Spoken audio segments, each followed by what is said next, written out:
다 함께 묵상 기도를 드리심으로 금요 주일 예배를 하나님께 드리겠습니다.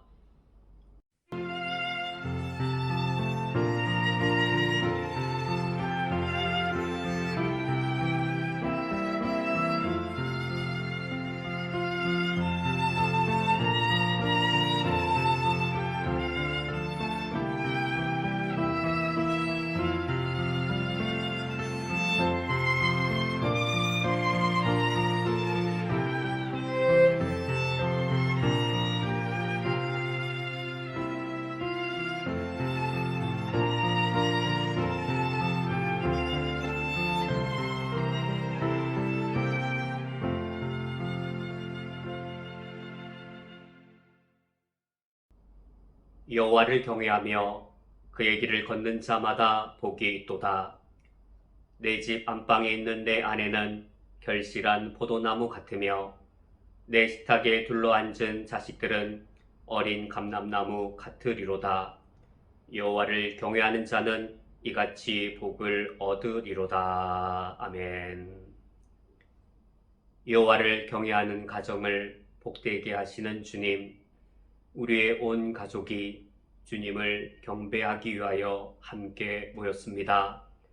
주님의 크신 영광과 은혜를 찬양하기 원하오니 이 시간 우리의 예배를 받아 주시옵소서. 예수 그리스도의 이름으로 기도합니다. 아멘. 다 함께 찬송가 36장 주 예수 이름 높이어 함께 찬양하겠습니다.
우리의 죄를 고백하기 위하여 미가서 6장 6절에서 8절까지의 말씀을 합독하겠습니다. 내가 무엇을 가지고 여호와 앞에 나아가며 높으신 하나님께 경배할까? 내가 번제물로 1년 된 송아지를 가지고 그 앞에 나아갈까?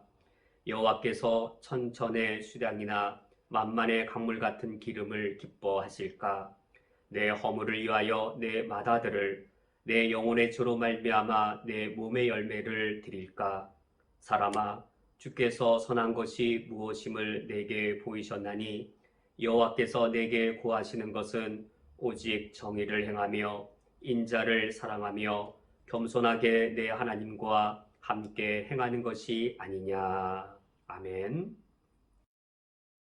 다 함께 묵상으로 우리의 죄를 하나님께 고백하겠습니다. 주여 우리를 불쌍히 여기소서. 그리스도여 우리를 불쌍히 여기소서. 주여 우리를 불쌍히 여기소서.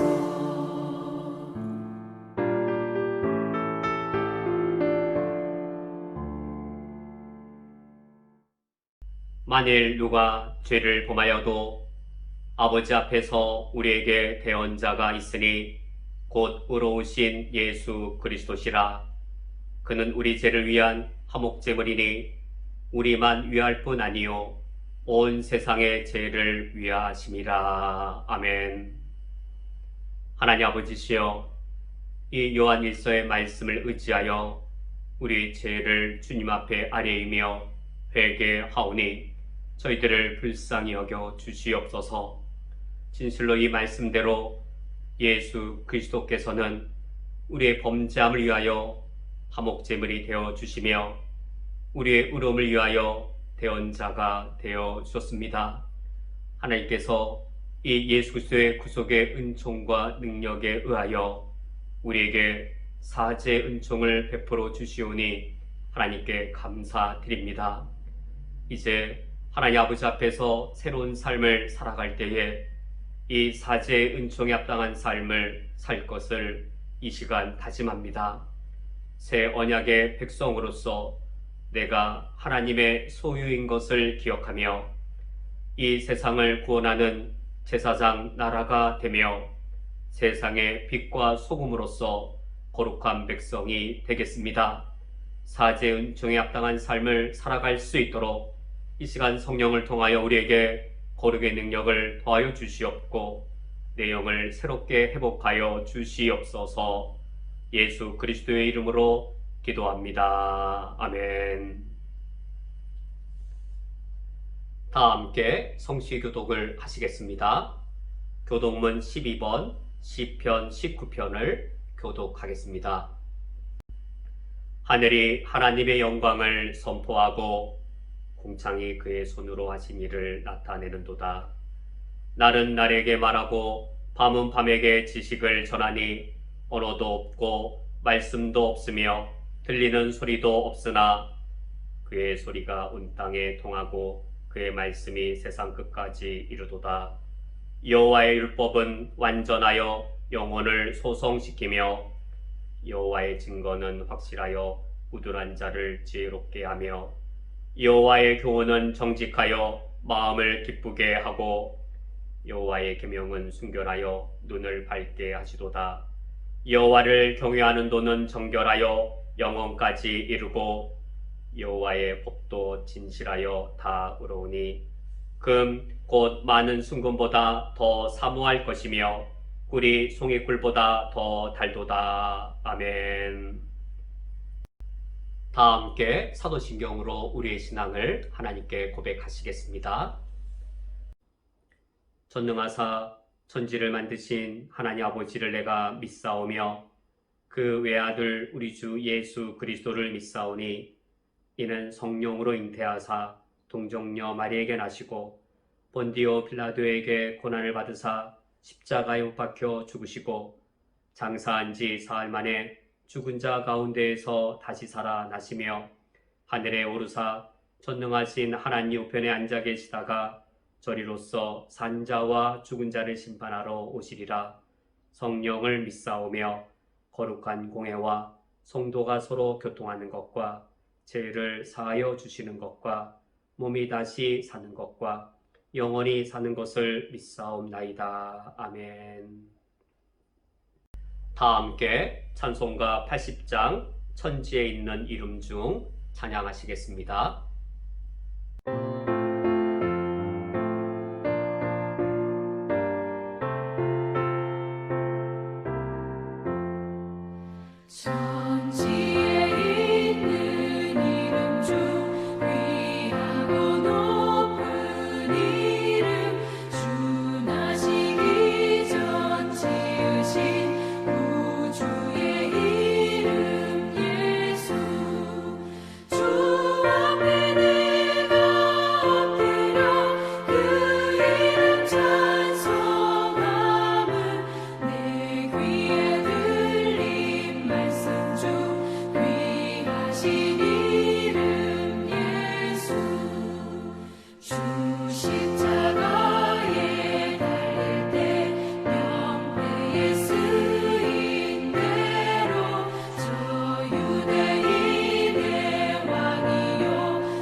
성경 봉독하겠습니다. 오늘 성경 말씀은 구약성경 출애굽기 20장 12절부터 14절까지의 말씀입니다.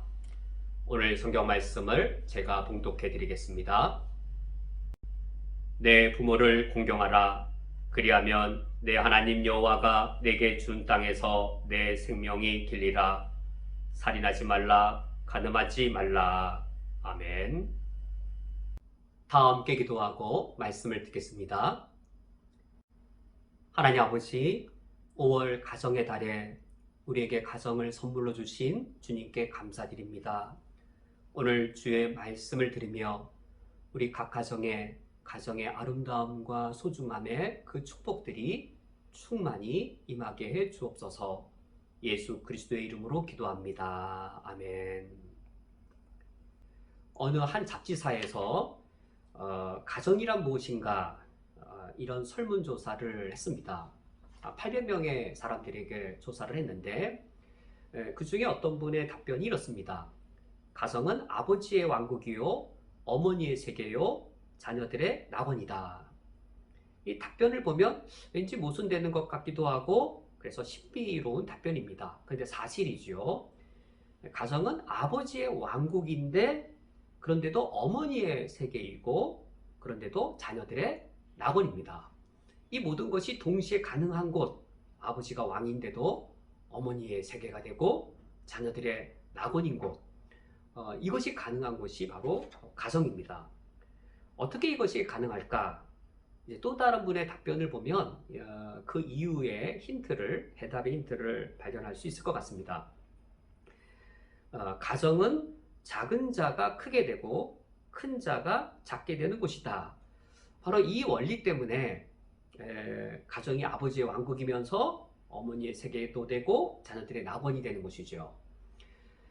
가정에서 가장 어린아이, 약한 아이가, 가장 작은 아이가 가정에서는 가장 큰 자가 되어서 모든 사람들이 다 섬겨주고 떠받들게 되죠.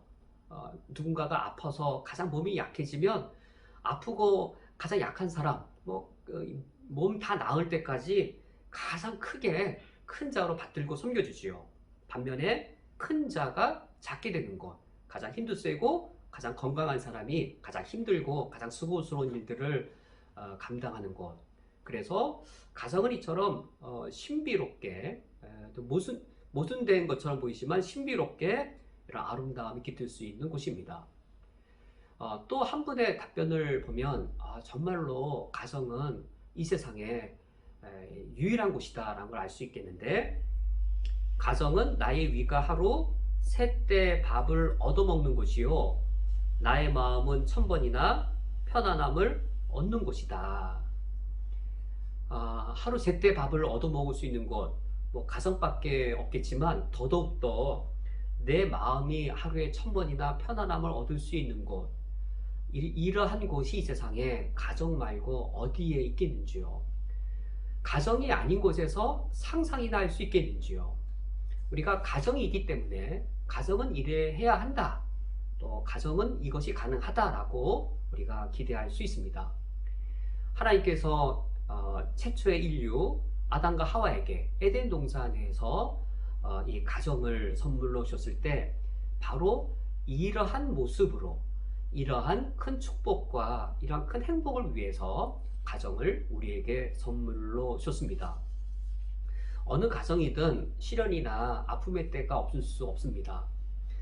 설령 그런 아픔과 시련이 우리 가정에 닥친다 할지라도 이러한 가정의 아름다움과 소중함을 누리고 있다면 우리 모든 가정들 이러한 어려움들과 아픔들을 능히 다 이겨낼 수 있을 겁니다. 그런데 아쉬운 것은 현대 사회가 되어질수록 왜 이런 가정의 아름다움과 소중함들 점차 놓쳐버리고 있는가? 현대 사회의 어떤 원인 때문에 이런 가정의 아름다움과 소중함들, 그 행복들을 물질적으로는 현대가 더 풍성할지라도 이런 가정의 아름다움의 그 분량은 더 잃어가고 있는가? 그 원인은 무엇일까? 여러 요인 중에 빼놓을 수 없는 중요한 요인이 있습니다. 그것은 현대 사회가 되어질수록 한 사회에 구성하는 단위를 한 개인으로 보는 겁니다. 한 개인의 개별적인 인격, 한 개별적 인격의 자유, 이런 것을 소중히 여기면서 전통적인 가정의 개념들이 해체되어져 가는 것이죠. 전통적인 가정의 개념들이 해체되어지고 반면에 한 사회를 구성하는 기본 단위가 한 사람, 한 개인, 그 개인의 개별적인 인격이나 자유를 인권으로 보장해 주는 것, 이처럼 한 사회의 가장 작은 구성 요소를 한 사람, 한 개인으로 여기는 그 흐름이 이와 같이 어떤 전통적인 가정의 개념들을 해체시키고 이 과거에 현대 사회의 문명이 발달하기 이전에 전통 사회 시절에 이런 가정의 아름다움을 더 많이 누렸던 것, 단칸방 한 방에 8식구가 같이 자고 같이 일어나고 같이 밥을 먹던 그 가난한 시절이 오히려 더 이런 아버지의 왕국이고 어머니의 세계고 자녀들의 낙원이었던 이런 아름다움들을 놓쳐버리게 되는 것이지요. 그렇다면 정말로 한 사회, 한 국가를 구성하는 가장 기본 단위를 한 개인, 한 사람, 개별인격으로 보아야 하겠는가? 성경은 한 사회, 한 국가의 기본 단위를 어떻게 여기는가? 우리가 창세기 1장 말씀을 보면 하나님이 인간에게 하나님이 창조하신 이 세상을 다스리라 라고 신적인 사명을 주십니다. 하나님께서 신적 사명을 주셨을 때 그 신적 사명을 받게 된 단위가 아담, 하와 개별적으로 받은 것일까요? 아니면 아담과 하와에게 공통적으로 공동의 사명으로 주신 것일까요? 창세기 2장에서 보면 명확하게 드러나는데 하나님이 아담과 하와를 서로 돕는 배필로 여기십니다. 신적 사명을 함께 감당할 서로 돕는 배필로 여기시고 둘이 연합하여 한 몸이 되게 하시는데 이 둘이 연합하여 한 몸을 이룬 것이, 그러니까 결혼을 통하여 한 몸을 이루어 가정을 이룬 것이 바로 하나님이 사명을 주신 가장 기본 단위입니다. 저도 목회를 해보면서 교회를 구성하는 가장 기본 단위는 개별 개인들이라기보다도 가정이라는 사실을 더 많이 체험하게 되어집니다. 이것은 국가도 마찬가지입니다. 국가를 이룰 때에 국가를 이루는 가장 기본 단위는 이 개별적인 한 국민 한 명 한 명이라기보다도 그 국가를 건강하게, 국가를 강건하게 이루어갈 가장 기본 단위, 그러니까 하나 둘 셀 때 그 기본 단위는 가정으로 보아야 마땅한 것이지요. 이처럼 가장 작은 단위를 가정으로 보면서 가정 자체를 지극히 소중히 여기는 것, 이것이 성경의 원리입니다. 가정을 아주 소중히 여기고 중시 여기고 이 가정을 소중히 여기고 중시 여기되 사회의 가장 기본 단위, 사회를 구성하는 기본 단위로 여기는 것, 이것이 성경의 관점인데 유교란 종교도 이러한 점에서 우리 성경의 관점과 매우 유사합니다. 유교도 가정을 매우 중시 여길 뿐만 아니라 가정을 국가를 이루는 기본적인 단위로 여기고 있습니다.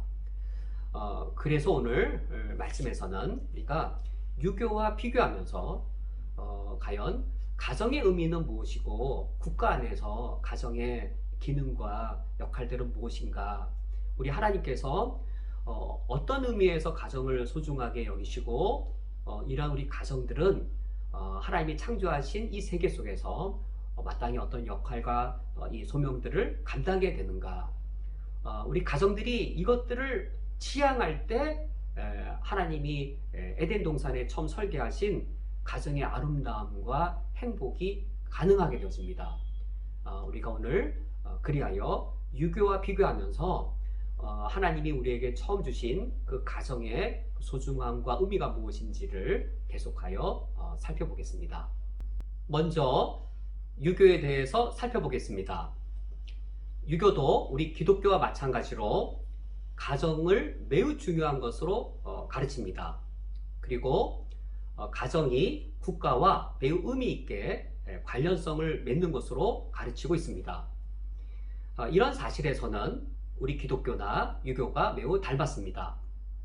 그러면 유교는 어떤 근거에서 가정을 중요하게 여기는지, 그리고 이런 가정을 국가와 긴밀하게 관련시키는 근거는 무엇인지 살펴보겠습니다. 이런 이유와 근거들은 우리 기독교와 큰 차이를 보여주고 있습니다.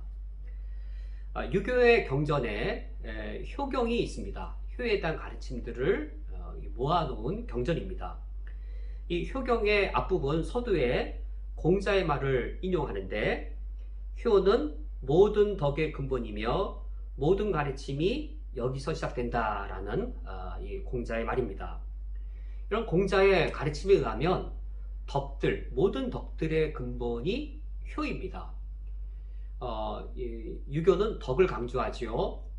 사람이 마땅히 갖추어야 될 5가지의 도리, 5가지 덕목으로 인, 의, 예, 지, 신, 이것을 가르칩니다. 이 인의, 예, 지, 신을 갖추어서 덕의 사람이 되어야 하는 것이죠.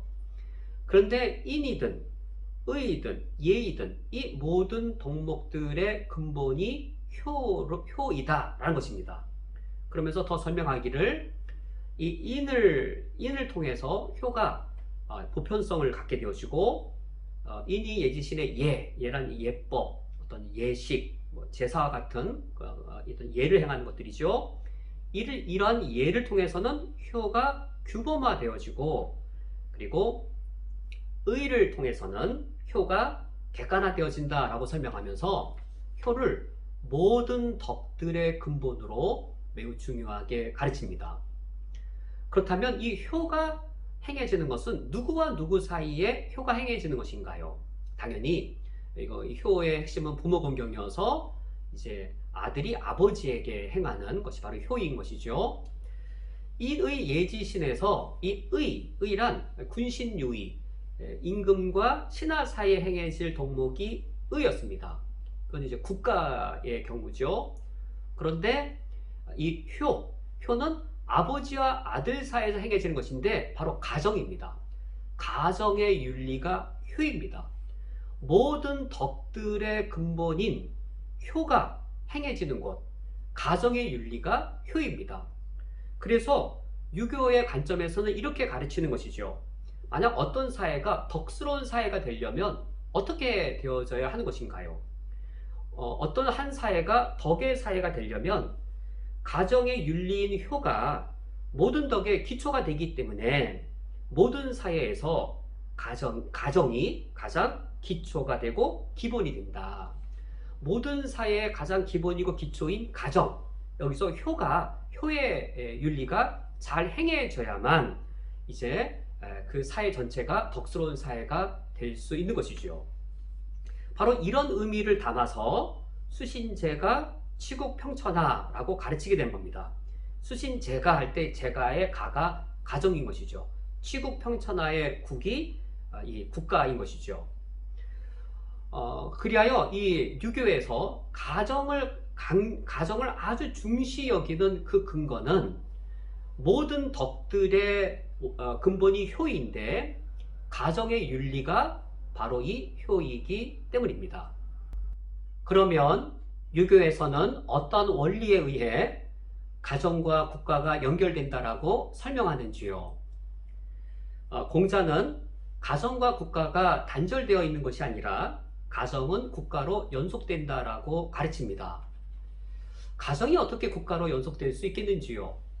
가정은 같은 피부치, 하나의 혈연인 것에 반하여서 국가는 여러 다양한 혈연들이 섞여 있는 공동체입니다.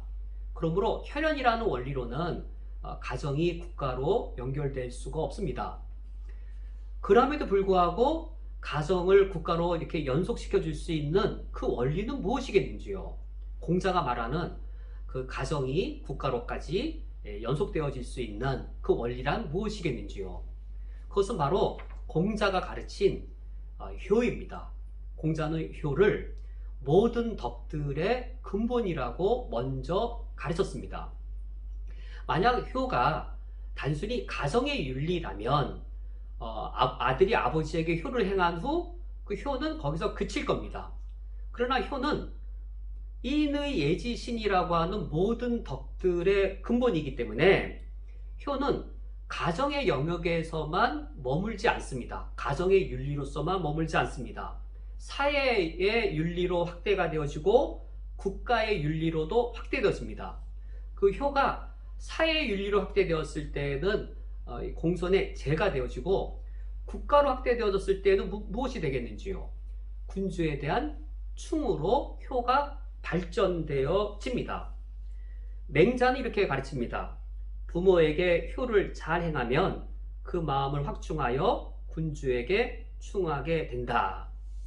집에서 아버지에게 효를 다하던 효자는 마치 그 효의 원리대로 이제 국가에서는 군주에게 충성을 다하는 충신이 된다라는 가르침이지요.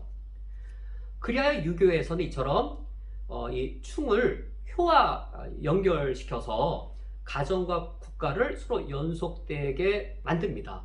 여기서 충효 사상이 이제 형성되는 것이지요. 이와 같은 것은 공자가 등장한 시대 배경과 아주 직접적 관련을 맺습니다. 공자가 중국의 춘추전국 시대에 등장을 하였는데 중국의 전역에 춘추전국, 이 강력한 나라들이 등장할 때여서 정치적으로 혼란한 사회였습니다. 이때 공자는 이런 혼란한 정치 관계를 해결할 원리는 무엇인가를 고민하다가 바로 혈연관계인 가정의 효의 윤리에서 찾아서 이처럼 충효 사상을 형성하게 됩니다. 그러므로 이 충효 사상, 유교의 효 개념, 이것이 발전된 충효 사상을 놓고 볼 때에 유교의 효의 개념은 처음부터 단순히 아버지와 아들 사이의 순수한 윤리로서 가르쳐진 것이 아니라 군주에 대한 충을 가르치기 위해 효를 가르친 것이었습니다. 유교의 충효 사상은 유교의 논리대로라면 이렇게 설명되어집니다. 군왕이 먼저 자기 아버지에게 효를 행합니다. 그 모습을 백성들이 보겠죠. 그래서 백성들은 저절로 이 효의 모습을 보고 군주의 효의 모습을 보고 교화가 되어서 군주에게 충을 다하게 된다라는 것이 유교의 충효의 이념입니다.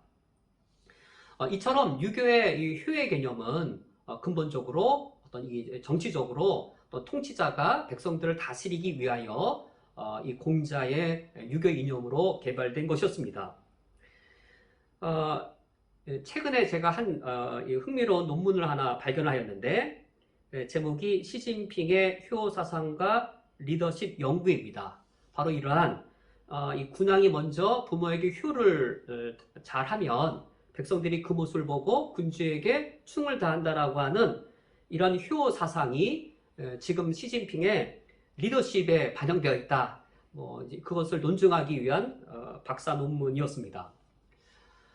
이상의 이러한 고대 유교의 효 사상, 그것에 의해서 가정을 중시하고 있었고 그 효 사상의 근거에서 가정을 국가와 긴밀하게 연관짓고 있습니다.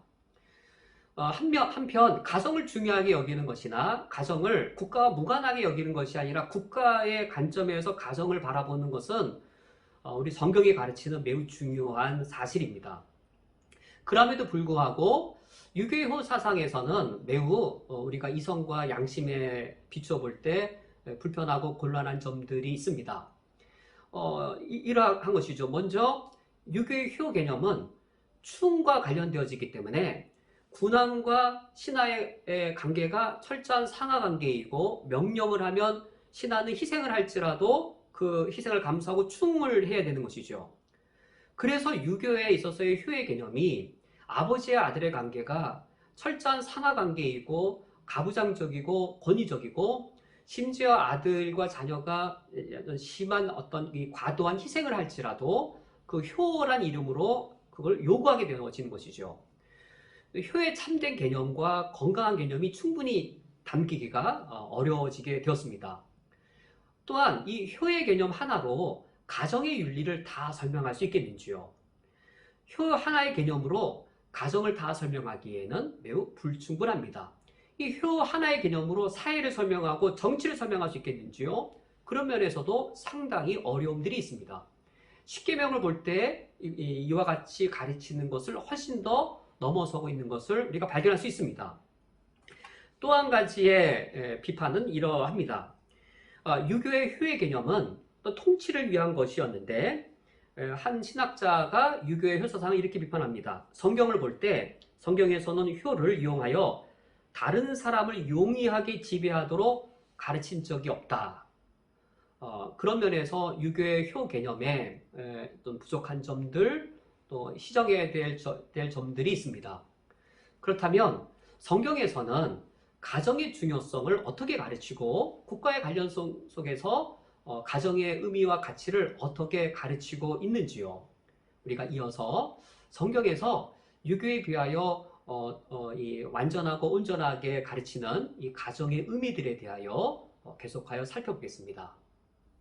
이제 두 번째로 가정에 대한 성경의 가르침을 살펴보겠습니다. 가정이 얼마나 중요한가? 가정의 중요성은 십계명의 구조에 잘 반영되어 있습니다. 우리가 십계명의 구조를 살펴볼 때에 하나님께서 가정을 얼마나 중요하게 여기시는지 그 사실을 확인하게 됩니다. 십계명의 구조를 여러 기준으로 나눌 수 있는데 계명이 지켜지는 장소에 따라 우리가 구분을 해보면 십계명의 구조도 눈에 잘 들어오고 또 그 의미를 파악하는 것도 매우 손쉽게 되어집니다. 먼저 성전에서 지켜야 될 계명들이 가장 앞에 있습니다. 안식일에 성전에서 하나님을 섬기기 위해 1에서 4계명을 지키는 것이죠. 그래서 1에서 4계명 성전에서 지키고 그 다음 5, 6, 7계명 이 3계명은 가정에서 지키는 것이죠. 그 후에 8계명과 9계명이 뒤따르는데 8계명은 도둑질 하지 말라라는 계명이어서 이 계명은 시장에서 지켜야 될 계명이고 9계명은 거짓 증언하지 말라라는 계명이어서 이 계명은 법정에서 지켜야 할 계명입니다. 이 8계명과 9계명은 그래서 시장과 법정에서 지켜야 될 계명들인데 고대 근동에서 이 시장과 법정 이 두 기능은 이 도시의 가장 핵심된 기능이었습니다. 사람들이 모여서 도시를 이루었을 때 도시 기능을 하려면 시장의 기능이 있어야 되고 그 시장에서는 경제 정의가 실현되어야 되는 것이죠. 근데 만약 누군가가 도둑질을 해서 이제 그 경제 정의를 깨트리면 해당 당사자들이 이제 법정에 가서 이제 사법적 정의를 회복해야 하는 것이죠. 사법적 정의로 정의를 회복해야 하는 것이죠. 이렇게 시장의 기능과 법정의 기능이 잘 유지될 때 도시가 유지되고 또 도시 국가가 바르게 세워질 수 있게 됩니다. 그래서 이 가정에 대한 이 계명들을 보면 성전에서 하나님을 섬기는 계명들과 시장과 법정이라고 하는 도시 생활, 도시 또는 도시 국가 이 둘 사이에 가정에 대한 계명들이 놓여져 있습니다. 그리고 마지막 10번째 계명은 어디에서 지켜야 되냐면 이제 앞에 세 그룹 성전에서 가정에서 그리고 도시 생활에서 몸으로 지켜야 될 계명이라면 마지막 10번째 계명은 이제 아주 특별하죠. 마음에서 마음으로 지켜야 될 계명. 내 이웃의 소유를 탐내지 말라라는 탐심이라는 이 탐심을 금하는 계명입니다. 마음에서 지켜야 되는 계명이지요. 그런데 골로새서 3장 5절 말씀에 탐심은 곧 우상숭배니라 라고 하나님이 말씀하셔서 만약 10번째 계명을 어기면 이건 10번째 계명만 어기는 것이 아니라 10번째 계명을 어기는 것이 곧 제1계명을 어기는 것과 연결되어집니다. 탐심이 우상숭배이기 때문인 것이죠. 그러므로 10계명의 구조는 1계명에서 시작하여서 10번째 계명으로 끝나는 것이 아니라 1계명으로 시작하여서 이제 10번째 계명은 마음이죠. 마음의 우상숭배를 통해 다시금 1계명으로 연결되어지는 이런 사이클의 구조를 갖고 있습니다. 이러한 10계명의 구조 속에서 한번 가정이 어떤 위치를 차지하고 있는가 우리가 명확하게 눈으로 확인할 수 있습니다. 10계명의 구조에서 성전에서 하나님을 섬기는 것과 우리가 도시 생활을 하면서 하나님 백성답게 살아가야 되는 시장에서는 도둑질을 하지 않고 법정에 섰을 때에는 거짓 증언하지 않으므로 도시 생활에서 하나님 백성으로 살아가야 되는 이 계명들, 이 두 그룹의 계명을 연결하는 그 중심부에 가정에 대한 계명들이 놓여져 있습니다. 뿐만 아니라 이 가정에 대한 계명들은 우리 인간에 대한 윤리적 계명들 모두 6가지죠. 5계명부터 탐심에 이르는 10번째 계명까지 6개 계명 중에 무려 절반인 3개를 차지하고 있습니다. 가정에 대한 계명만 이 전체 인간 윤리 계명 중에 절반을 차지하고 있습니다. 뿐만 아니라 이 가정에 대한 이 3가지 계명들, 그리고 그 외에 3가지 계명들을 형벌로서 비교해 보면 이 가정과 관련되어진 계명들은 모두 다 그 형벌이 사형입니다. 부모를 공경하지 않을 때, 또는 살인할 때, 간음할 때 그 형벌은 사형으로 명령하고 있는데, 그것은 커다란 형벌로 위협하는 것이 아니라 인간 존재가 되려면, 인간의 존재를 갖추려면 이 계명들을 지켜야 한다라는 그 의미인 것이고, 목숨 걸고 지켜야 할 것들입니다. 또한 여기 살인하지 말라, 간음하지 말라라는 이 계명들은 이 계명들의 죄를 저질렀을 때 어떤 회복하거나 보상이 가능하지가 않죠. 누군가를 살인하고 그거를 회복하거나 보상할 수가 없는 것이죠. 누군가의 성적 순교를 빼앗았을 때 어떤 보상이나 회복이 가능하지가 않은 것이죠. 그리하여 하나님께서는 이 가정과 관련되어진 계명들에 대해서는 목숨 걸고 지키도록 그런 아주 소중한 가치들을 여기에 담겨서 명령하셨습니다. 이와 반하여서 시장에서 도둑질을 한다든지 법정에서 거짓 증언을 한 것들의 경우는 회복이나 보상이 가능하여서 형벌이 몇 갑절의 보상을 하는 것으로 형벌을 받게 하고 있습니다. 이 사실을 놓고 볼 때 이를테면 10계명의 중심부에 놓여져 있고 인간 윤리 중에 절반이나 해당되어지는 그런 3개의 계명이나 되어지고 있으며, 이 형벌들에 대한 그 하나님의 책임 물으심이 사형이라는 사실은 가정이 얼마나 중요한지, 하나님께서 우리 가정을 얼마나 중요하게 여기고 계시는지 우리가 명확하게 확인할 수 있습니다. 그러면 이어서 하나님께서 이처럼 5계명, 6계명, 7계명을 통하여서 가정에 대한 어떤 법령들을 주셨는데, 그리하여 가정의 중요성을 드러내셨는데, 그렇다면 가정에서는 이 5계명, 6계명, 7계명을 통하여서 어떠한 윤리적인 가치들을 가르치고 어떠한 윤리적 가치들을 지켜야 되는가, 목숨 걸고 어떤 윤리적 가치들을 지키고 또 그러한 윤리적 가치들을 소중하게 가르쳐야 되는가, 이 사실을 이어서 살펴보겠습니다. 우리가 가정을 위한 3가지의 계명들 5계명, 6계명, 7계명을 살펴보면 하나님께서 어떠한 윤리를 가정에게 맡기셨는지를 알 수 있습니다. 제5계명의 부모 공경의 윤리를, 제6계명의 생명과 관련된 윤리를, 제7계명의 성적 순결에 관한 윤리를 하나님께서 가정에 맡기신 것을 알 수 있습니다. 만약에 우리 가정들이 이 계명을 자녀들에게 윤리적 가치를 가르치는 일을 소홀히 했을 경우 과연 것은 어떤 일이 되어지겠는지요. 우리가 이 5계명, 6계명, 7계명을 무시하는 사회를 상상해 보면 우리는 이 계명이 얼마나 소중한지를 알 수 있습니다. 어떤 나라가 기술 문명이 발전해서 매우 부유합니다. 내가 어느 한 도시를 방문했습니다. 그 도시에 여러 사람들을 만나보았더니 대부분의 사람들이 5계명을 어기고 부모도 몰라보고 부모의 은혜에 감사할 줄 모르는 사람들입니다. 근데 그들이 돈은 많은데 사람 생명을 하찮게 여깁니다.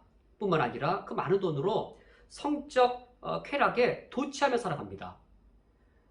그러나 물질적으로 부유하다고 하여서 기술적으로 문명이 발전하였다고 하여서 과연 이러한 사회를 인간됨됨이, 인간성이 구현된 사회라고 말할 수 있겠는지요? 전혀 아닌 것이죠. 오히려 인간성이 깨어지고 인간됨됨이가 훼손되어진 타락한 사회라고 말할 수밖에 없습니다. 그러므로 하나님께서 가정에게 어떤 역할을 맡기신 것인가? 가정의 위치를 보면 성전과 그리고 시장과 법정으로 대표되어지는 도시, 그 중앙에 있습니다. 자녀들이 독립하여서 시장과 법정, 도시로 진출할 터인데 시장 가서 도둑질하고 법정 가서 거짓 증언하는, 사회를 혼란케 하는 사람들이 되어서는 안 되는 것이죠. 그 전에 가정에서 사람 됨됨이를 목숨 걸고 지킬 줄 아는 사람, 이 부모 공경의 존엄함을, 그리고 생명의 존귀성을, 그리고 성적 순결의 거룩성을 훈련받음으로 인간 됨됨이부터 갖춘 후 그런 사람을 사회로 진출하도록 하는 것이 하나님이 가정에 맡기신 매우 중요한 이 책임입니다. 그래야 이런 문맥에서 볼 때 부모 공경, 그리고 이 살인하지 말라는 생명에 관한 윤리, 그리고 성적 순결에 대한 윤리는 단순히 개인의 윤리로 그치는 것이 아니라 그 개인의 윤리를 훈련함으로써 사회적 가치를 배워가게 하는 것에 의미가 있습니다. 이 세 가지 계명들은 각각 사회적 가치들을 갖고 있습니다. 그러면 먼저 부모를 공경하라 라고 하는 제5계명은 어떠한 사회적인 가치를 갖고 있겠는지요? 자녀들은 부모를 공경하면서 내가 나 위에 윗사람이 있고, 그리고 정당한 권위에 대해서는 내가 그 권위에 순종해야 된다는 사실을 배우게 됩니다. 그러므로 윗사람, 어른, 정당한 권위에 대해 순종함으로써 질서, 올바른 질서를 세우는 사람이 되어집니다. 이것이 5계명의 아주 중요한 사회적인 가치입니다. 권위를 무시하고 그래서 질서를 혼잡하게 하는 것이 아니라 정당한 권위와 질서를 지킬 줄 아는 사회적 인물로 배출하는 것이 5계명의 사회적인 가치입니다. 6계명은 살인하지 말라라는 명령을 통하여서 생명의 윤리를 가정에게 맡기신 것인데, 5계명이 어떻게 6계명으로 연결되는 것인가? 그 5계명의 대상인 그 부모가, 그 부모 사이에서 자녀가 태어납니다. 이 자녀란 누구인가요? 바로 가장 소중하고 존귀한 생명입니다. 이 생명은 가장 존귀하고 소중한데, 이 가장 소중하고 존귀하게 여길 사람이 누구인가요? 바로 부모인 것이죠. 왜냐하면 이 생명이 나의 아들이고 나의 딸이기 때문입니다. 이 가장 소중하고 가장 존귀한 생명을 하나님이 누구에게 맡기셨냐면 나의 아들이기 때문에, 나의 딸이기 때문에 가장 소중하고 존귀하게 여길 부모에게 이 생명을 맡기신 겁니다. 그래야 부모가 자녀를 기를 때 가장 소중하고 가장 존귀하게 존엄하게 양육합니다. 자녀들은 그것을 경험하면서 생명의 존엄성과 고귀함을 경험하면서 성장하는데, 근데 자녀들이 또 경험하는 게 있습니다. 아버지와 어머니가 나를 형과 동등하게 여기는 겁니다. 어머니 아버지가 아들과 딸을 차별하지 않고 가장 존귀한데, 아들과 딸, 형, 누나, 동생 다 존귀한데 가장 존엄한데 동등하게 여기는 겁니다. 공부 잘하는 형이나 말썽 부리는 막내 동생이나 똑같이 동등하게 존엄하게 여기는 겁니다. 그러므로 자녀들이 무엇을 배우는 것인가요? 생명에 대하여 무엇에 대하여 배우는 것인가요? 가난하다고 멸시하거나 공부 못하다고 멸시하는 것이 아니라 모든 생명이 다 존엄하되 남녀 모든 인간의 차별 없이 다 동등하다는 사실, 인간 생명에 관한 가장 근본적 가치들을 부모를 통하여 배우는 것이죠. 부모야말로 자녀가 공부를 잘하든 못하든 다 존엄하고 자녀들 간에 다 동등한 것이죠. 그런 생명에 관한 가장 고귀한 가치들을 부모와의 관계 속에서 자녀들이 배우게 되는 것입니다. 이처럼 모든 생명이 다 존엄하며 고귀하되 모든 생명은 다 동등하다라고 하는 것을 배우는 것, 이것이 제6계명의 사회적인 가치입니다. 이처럼 5계명과 6계명을 통하여서 아름다운 가정이 이루어집니다. 부모는 자녀들을 소중하게 존엄하게 사랑하고 그 자녀들은 부모를 공경함으로 아름다운 가정이 이루어지게 됩니다. 그렇다면 이 아름다운 가정을 깨트릴 가장 위험한 요소는 무엇일까요? 그것은 부모가 성적으로 간음죄를 저지르는 겁니다. 그때 가정이 깨어집니다. 그러므로 제7계명 간음하지 말라라고 하는 이 성의 윤리는 가장 직접적으로는 성적 순결의 거룩성을 가르치는 겁니다. 그러므로 성욕이라고 하는 것을 이것이 금지의 대상이 되는 것이죠. 이때에는 간음으로 있을 때 음욕은 금지의 대상이 되는 것이죠. 이런 제7계명의 사회적 가치는 무엇인가? 우리 인간에게는 욕구가 있습니다.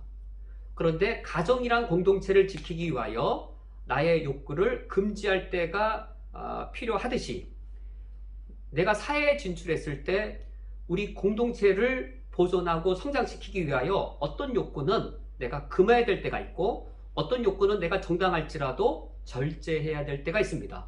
이런 사람으로 길러내야 되는 것이죠. 내가 하고 싶으니까 하고 내가 욕망이 있으니까 하는 것이 아니라 공동체 전체를 위하여서 나의 욕구가 공동체에 해가 된다면 금하는 것이고 그리고 내게 정당할지라도 내가 절제해야 된다면 그것을 절제하여서 공동체 전체를 생각하는 성숙한 사람으로 길러내는 것에 제7계명의 사회적인 가치가 있습니다. 우리는 이런 이 윤리적인 가치들을 하나님이 가정에 맡기신 것을 통하여서 이 가정이 사회와 또는 국가와 어떤 관계에 있는지를 우리가 알 수 있습니다.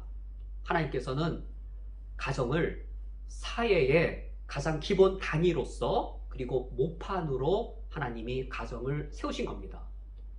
국가와 사회의 가장 기본 단위는 한 사람 한 사람 개인이라기보다도 가정이 한 사회, 한 국가를 이루는 가장 기본 단위로서 모판이 되어진 겁니다.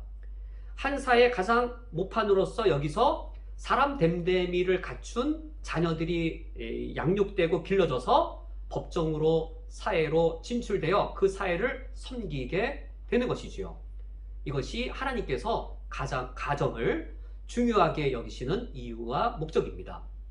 오늘 말씀을 맺겠습니다. 하나님께서는 우리에게 하나님의 창조 세계를 다스리는 대리통치자의 사명을 주셨습니다. 하나님께서 이 사명을 아담과 하와의 부부에게 공동으로 주신 것처럼 우리에게도 우리 부부에게 공동으로 주셨습니다. 이 사명에는 부모의 사명도 포함됩니다. 그 부모의 사명이란 무엇이겠는가?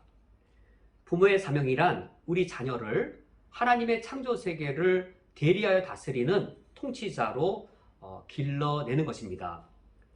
물론 그 대리 통치자란 것이 우리 자녀를 꼭 장관으로 길러내고 높은 자리에 올라갈 탁월한 인물로 길러내야 한다는 의미는 아닙니다. 그것은 하나님이 우리 자녀에게 주신 달란트의 크기에 따라 달라질 수 있습니다. 그것보다 우리 부모의 역할과 본분은 무엇인가?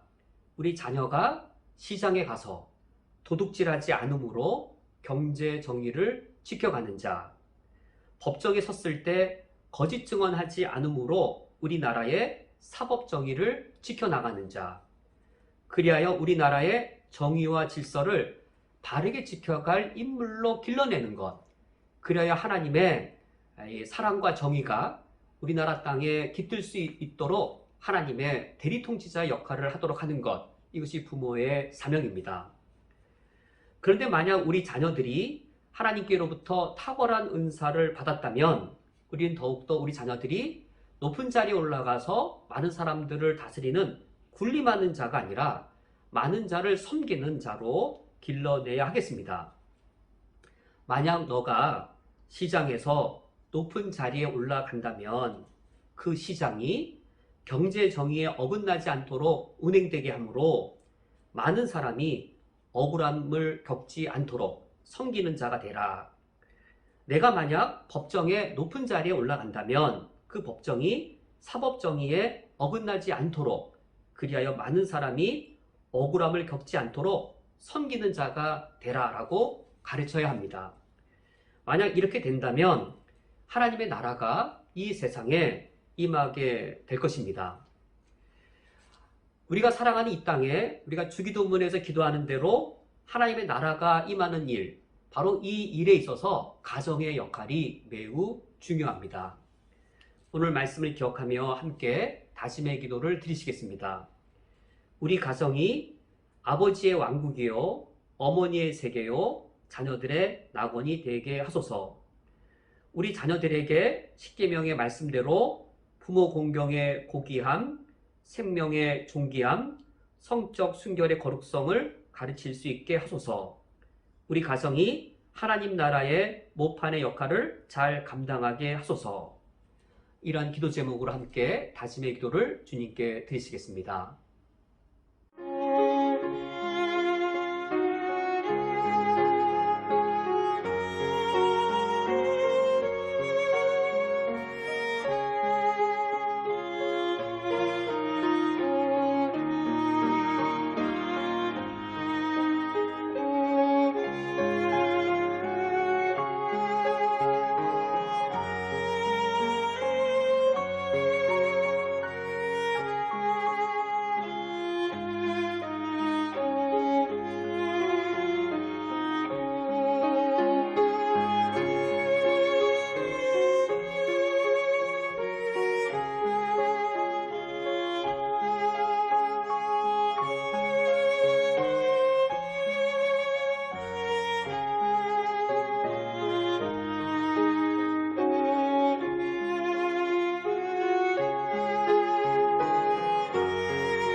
하나님 아버지시여, 우리 가정이 이 땅에 하나님 나라를 이루는 모판의 역할을 충실되이 감당하게 하여 주옵소서. 우리 자녀들이 하나님의 말씀대로 하나님 나라의 가치관들을 우리 가정 안에서 배우며 익히게 해주시어 이 세상에 나아갔을 때 하나님의 나라를 이 땅에 이루는 주의 사람들로 세워져 가게 하여 주시옵고, 그런 사명을 힘있게 감당할 수 있도록 우리 각 가정이 아버지의 왕국이요 어머니의 세계요 자녀들의 낙원이 되게 하여 주옵소서. 예수 그리스도의 이름으로 기도합니다. 아멘. 다 함께 찬송가 556장 날마다 주님을 의지하는 우리 집 찬양하시면서 하나님께 봉헌하겠습니다.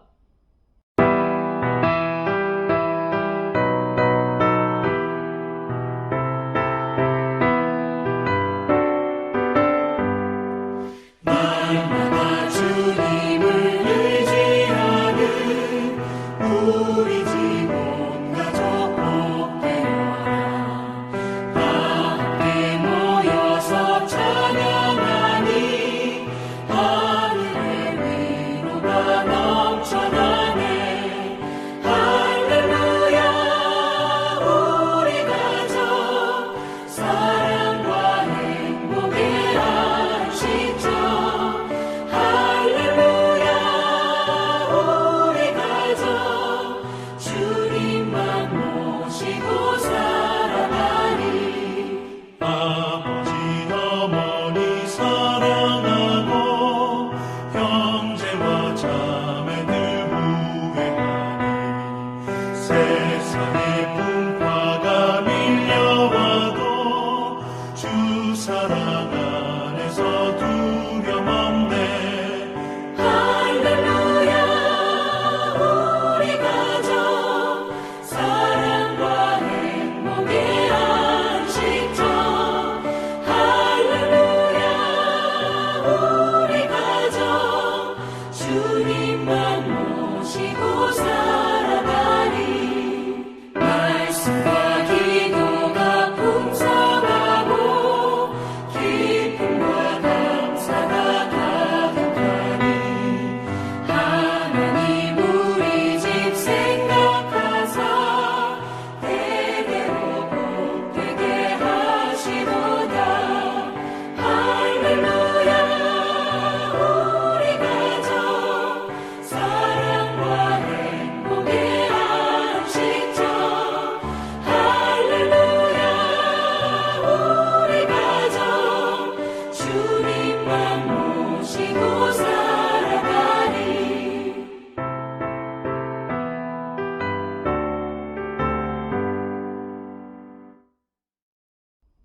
다 함께 드려진 예물을 위하여 기도하겠습니다. 아버지 어머니 사랑하고 형제와 자매들 우애하니 세상의 풍파가 밀려와도 주 사랑 안에 두려움 없네. 하나님 아버지시여, 우리에게 가정을 주신 하나님께 감사드리며 이와 같이 찬양하며 예물을 드리오니 받아 주시옵소서. 우리가 광야와 같은 이 인생길을 걸어갈 때 세상의 풍파가 우리 가정에 있을지라도 주님께서 우리에게 가정을 주시어 이기게 하시오니 주님의 사랑 안에 두려움이 없습니다. 진실로 날마다 주님을 의지하는 우리 가정 주님께서 복되게 하시오니 우리 삶에 어려움이 있을수록 하나님의 하늘 위로도 넘쳐납니다. 우리 가정 사랑과 행복의 안식처로 삼아 주시옵고 우리 가정 우리가 찬양한 대로 주님만 모시고 살아가게 하여 주시옵소서.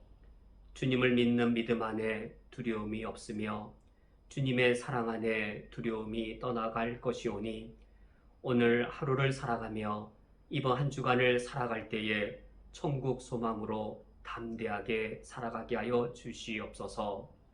우리가 주님께 이와 같은 믿음, 소망, 사랑으로 드리는 이 예물을 받아 주시오며 주의 사랑 안에서 저희들을 받아 주시옵소서. 예수 그리스도의 이름으로 기도합니다. 아멘.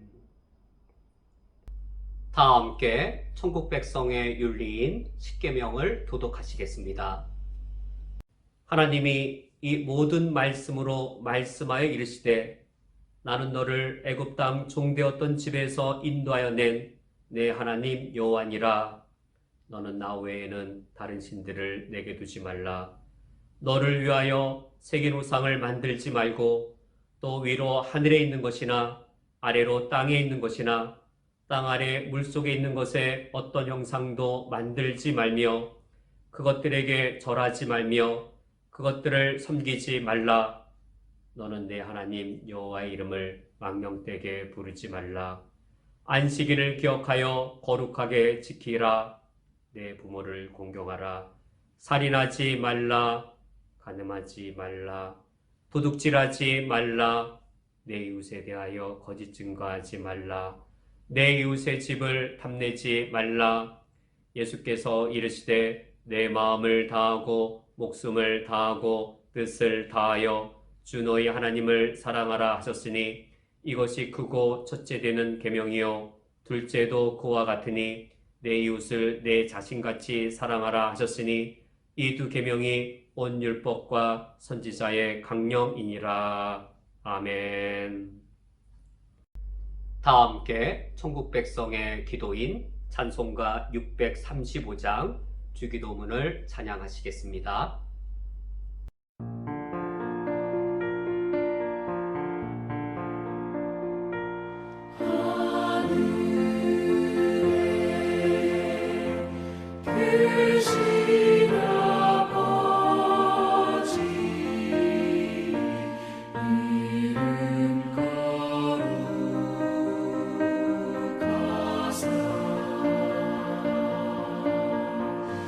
주님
축도하겠습니다. 지금은 우리 주 예수 그리스도의 은혜와 하나님 아버지의 무한하신 사랑하심과 성령 하나님의 역사하심이 하나님을 사랑하며 주를 신뢰하며 하늘의 소망으로 이 땅을 살아갈 것을 다짐하는 쿠웨이트 한인연합교회 위에 각 처소에서 주를 경배하는 모든 주의 권속들 위에 영원토록 함께 있을지어다. 아멘.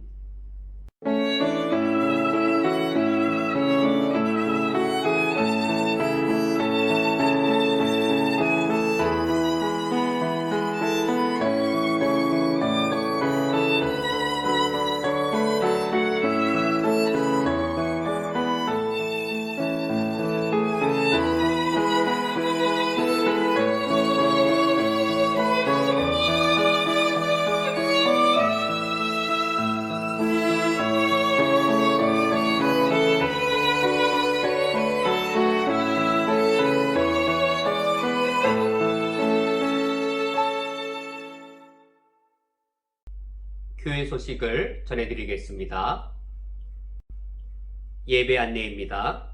모든 공예배는 인터넷으로 진행됩니다. 금요 주일 예배 오전 9시, 일요 저녁 예배 저녁 7시, 새벽기도 오전 6시입니다. 주일학교 어린이부의 예배 영상이 밴드와 카톡을 통하여 배포됩니다. 청소년부의 반별 모임은 오늘 금요일 오전 10시 반 인터넷 영상으로 진행됩니다. 이번 주간 중보기도 먼저 쿠웨이트를 위하여 기도를 부탁드립니다. 쿠웨이트에 코로나 백신이 원활하게 공급되며 백신 접종이 신속하게 이루어질 수 있도록, 쿠웨이트에 전염력이 강한 변종 바이러스가 유입되지 않도록, 쿠웨이트의 기업과 사업체가 코로나 경제 위기를 잘 극복할 수 있도록 우리 교회를 위하여 기도를 부탁드립니다. 이슬람 땅에서 예수 그리스도를 예배하는 교회가 되게 하소서. NECK를 통하여 쿠웨이트를 섬기는 교회가 되게 하소서. 이슬람 선교지와 선교사를 섬기는 교회가 되게 하소서. 현재 한국에 거주하고 있는 우리 교우들을 위하여 기도를 부탁드립니다. 쿠웨이트의 공항과 비자가 속히 해결되어서 쿠웨이트에 속히 입국할 수 있도록, 한국에서 치료받고 계시는 우리 교우들의 건강이 속히 회복될 수 있도록, 한국에 귀국하신 우리 교우들이 새로운 한국 생활에 순조롭게 적응할 수 있도록 이번 주간 기도를 부탁드립니다. 구역예배, 온라인 구역장 모임은 월요일 오후 3시에, 온라인 구역예배는 수요일 오전 10시 또는 각 구역 상황에 맞도록 드리시면 되겠습니다. 구역 공간은 교회 밴드에 올려져 있습니다. 교우 소식, 오은빈 성도님 지난 주간 한국에 귀국하셨습니다. 새로운 한국 생활에 주님의 평안으로 순조롭게 적응하실 수 있기를 기원합니다. 헌금을 드리시기 원하는 성도님께서는 오프라인 헌금이나 온라인 헌금 중에서 가장 편리한 방식으로 자유롭게 드리시면 되겠습니다. 이제 옆 사람과 함께 인사 나누시면서 하나님의 축복송으로 폐회하겠습니다.